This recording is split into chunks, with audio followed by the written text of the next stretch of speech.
The last thing I want to cover in our discussion about classes is the things that we're not going to cover in our discussion about classes.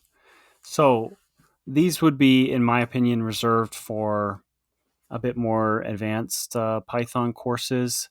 I may add some of these in the future, but for now, if you'd like to see more in depth about these more advanced features of classes, I'd invite you to pause the video and read through this. I'm not going to take your time by me reading through it if you're not interested.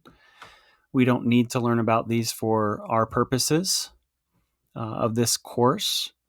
However, they would certainly be worthwhile as you dive more into classes and as you continue your Python journey beyond the scope of this course. So, a lot of good stuff here, a lot of interesting capabilities. However, I'm not going to take the time to read through each one. I might put some of these in the article, the summary article at the end of the video. I think those are often a way that I can share more detail with you of things that I didn't cover in the videos.